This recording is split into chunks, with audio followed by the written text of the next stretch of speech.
Hello everyone. हमने fifth question तक discuss कर लिया। आइए चलिए सिक्स क्वेश्चन डिस्कस करते हैं। सिक्स क्वेश्चन कह रहा है उपग्रह नौवहन सेवाओं के संदर्भ में निम्नलिखित कथनों पर विचार कीजिए। पहला कथन क्या कह रहा है, भारत के नाविक में 24 सक्रिय उपग्रह हैं और इसका वैश्विक कवरेज है। दूसरा कथन क्या कह रहा है, गगन भारतीय हवाई क्षेत्र के लिए एक उपग्रह आधारित संवर्धन प्रणाली SBS है। उपयुक्त कथनों में से कौन सा सही है, हमेशा ध्यान रखिएगा। सही और कौन सा सही नहीं है हमेशा ध्यान रखिएगा इस बात का, तभी आंसर कीजिएगा। पहला ऑप्शन है केवल एक, दूसरा केवल दो, सी एक और दो दोनों, और डी कह रहा है ना तो एक ना तो दो। तो जो हमारा सिक्स क्वेश्चन है इसका आंसर हो जाएगा केवल बी। ये आंसर इसलिए गलत है क्योंकि यहाँ पे वैश्विक कवरेज भारत के नाविक में जो नाविक 24 सक्रिय उपग्रह है उसमें वैश्विक कवरेज नहीं है, तो इसलिए हमारा पहला कथन गलत हो जाएगा। ओनली दो ही सही है। चलिए 7 क्वेश्चन पे चलते हैं।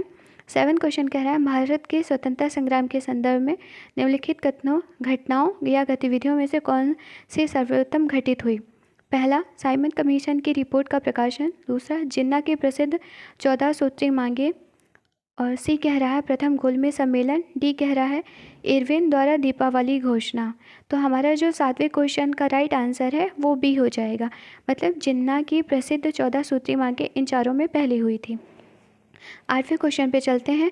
जैसा कि पता है मिलान के लिए आता है तो ये उसी बेट्स पे है कि मिलान करना है। एक तरफ दिया हुआ है सदन संसद द्वारा उठाए गए कदम, दूसरी तरफ है उससे संबद्ध बहुमत का प्रकार।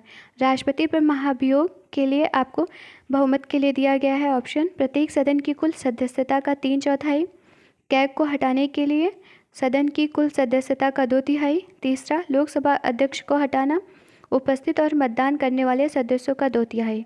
उपयुक्त युग्म में से कितने सही सुमेलित हैं। ए केवल एक युग्म, बी केवल 2 युग्म, सी सभी तीनों युग्म, डी कोई भी युग्म नहीं। जब हम 8वें क्वेश्चन की बात करते हैं तो इसमें से कोई भी सही सुमेलित नहीं है। यहाँ पे सही पूछा है, इसी के संदर्भ में आंसर दीजिएगा। 9वां क्वेश्चन है भारत के भूगोल के संदर्भ में निम्नलिखित कथनों पर विचार कीजिए। क्या कथन है, भारत के सबसे छोटे राज्य में सबसे बड़े राज्य भौगोलिक क्षेत्रफल की दृष्टि तक जाने के लिए मूल और गंतव्य राज्यों को छोड़कर कम से कम 3 राज्यों की यात्रा करनी पड़ती है। दूसरा कथन कह रहा है सबसे अधिक जनसंख्या वाले राज्य से सबसे कम 2011 की जनगणना को लेकर बोल रहे हैं तक जाने के लिए मूल और गंतव्य राज्यों को छोड़कर कम से कम 4 राज्यों की यात्रा करनी पड़ती है। देखिए अभी ऊपर पूछा था कौन सा सही है, सही बताना था, यहाँ पूछ लिया है सही नहीं है। हमेशा इस बात का ध्यान रखिएगा कि क्वेश्चन में आपसे सही पूछा है या सही नहीं पूछा है। ऑप्शन है केवल एक, बी केवल 2, सी है एक और दो दोनों, और डी क्या कह रहा है ना तो एक ना तो दो।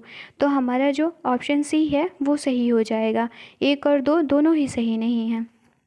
चलिए 10वें क्वेश्चन पे चलते हैं। 10वां क्वेश्चन है भारतीय उद्योग सर्वेक्षण ASI के संदर्भ में निम्नलिखित कथनों पर विचार कीजिए। कथन एक कह रहा है यह संगठित और असंगठित दोनों क्षेत्रों के विकास एवं संरक्षण पर आंकड़े प्रदान करता है। दूसरा, इसे राष्ट्रीय सांख्यिकी कार्यालय NSO द्वारा आयोजित किया जाता है। उपयुक्त कथनों में से कौन से कथन सही है। ऑप्शन एक केवल एक, बी केवल 2, सी एक और दो दोनों, और डी में कह रहा है ना तो एक ना तो दो। तो जो 10वां है उसमें हमारा बी ऑप्शन सही हो जाएगा। वार्षिक उद्योग सर्वेक्षण राष्ट्रीय सांख्यिकी कार्यालय द्वारा आयोजित किया जाता है। 11वां क्वेश्चन है अर्धचालकों के संदर्भ में निम्नलिखित कथनों पर विचार कीजिए। ये जो अर्धचालक है ये हमारे साइंस एंड टेक से लिया गया है। ये फुल लेंथ टेस्ट है तो इसमें history, polity, geography, science and tech, environment, economy सभी से क्वेश्चन आएंगे। जब हम सेक्शन वाइज करेंगे जैसे हिस्ट्री का अलग सेपरेटली, ज्योग्राफी, इन्वायरमेंट सबका अलग, तो उनके सिर्फ टॉपिक वाइज ही क्वेश्चन रहेंगे। मीन्स हिस्ट्री में हिस्ट्री के ही क्वेश्चन रहेंगे, फुल लेंथ में तो हमें सभी मिलेंगे। तो ये साइंस एंड टेक से है। चलिए स्टार्ट करते हैं। क्या कह रहा है हमारा क्वेश्चन, अर्धचालकों के संदर्भ में निम्नलिखित कथनों पर विचार कीजिए। पहला कथन है अर्धचालक अत्यधिक नियंत्रणीय विद्युत चालकता वाले पदार्थ हैं। दूसरा, सिलिकॉन, जर्मेनियम और गैलियम आर्सेनाइड सबसे व्यापक रूप से उपयोग किए जाने वाले अर्धचालक हैं। उपयुक्त कथनों में से कौन सा कथन क्या है सही है।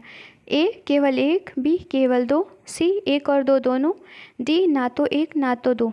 तो जो 11वां है हमारा क्या हो जाएगा सी। जैसे यहाँ सी पूछा है कौन सा सही है तो दोनों ही सही हो जाएंगे। अर्धचालक अत्यधिक निरंतर विद्युत चालकता वाले पदार्थ होते हैं। और दूसरा कथन भी सही है, सिलिकॉन, जर्मेनियम और गैलियम ऑक्साइड सबसे व्यापक रूप से यूज किए जाते हैं, अर्धचालक हैं। 12वां क्वेश्चन है, भारत के संदर्भ में हालियों में सुर्खियों में रहने वाला ग्लाइफोसेट है, क्या है? ऑप्शन ए खरपतवारनाशी, बी उर्वरक, सी क्लोरोफ्लोरोकार्बन, डी अग्निमंधक। तो जो ग्लाइफोसेट है किससे संबंधित है? खरपतवारनाशी से है। चलिए 13 क्वेश्चन पे चलते हैं। 13 क्वेश्चन है, आपको पता ही है मैचिंग के लिए आता है, तो ये मैचिंग के क्वेश्चन से रिलेटेड ही है। एक तरफ आपको साहित्य दिया है और दूसरा दिया गया है कि क्या इससे ये संबंधित हैं या नहीं। ऋग्वेद किससे संबंधित है? वन ग्रंथ से। आरण्यक देवताओं की स्तुति करने वाले सूक्त से। तीसरा क्या दिया है आपको? ब्राह्मण, जो किससे संबंधित है? दार्शनिक ग्रंथ। चौथा उपनिषद, प्रार्थना और यज्ञ समारोह में संबंधित ग्रंथ। यहाँ पे देखिए पूछा गया कितने युग्म सही सुमेलित नहीं है।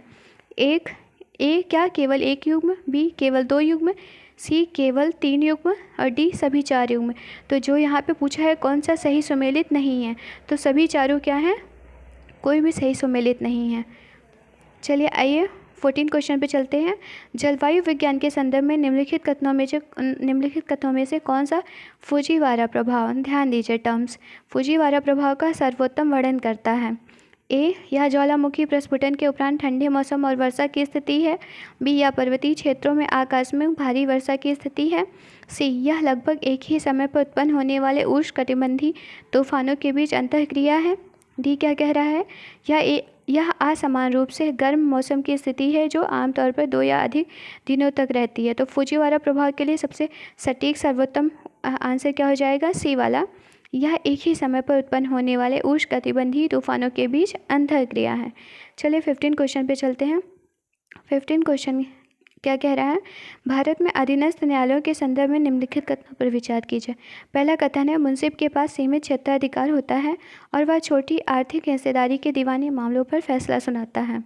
दूसरा कथन, न्यायिक दंडाधिकारी ऐसे आपराधिक मामलों की सुनवाई कर सकता है जिनमें 3 वर्ष तक के कारावास की सजा दी जाती है।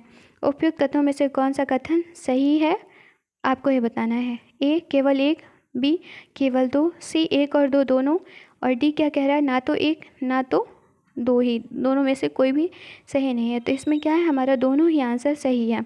मुंसिफ के पास सीमित क्षेत्राधिकार होता है, वह छोटी आर्थिक हिस्सेदारी के दीवानी मामलों पर फैसला सुना सकता है, और न्यायिक दंडाधिकारी ऐसे आपराधिक मामलों की सुनवाई कर सकता है जिनमें 3 वर्ष तक के कारावास की सजा दी जाती है।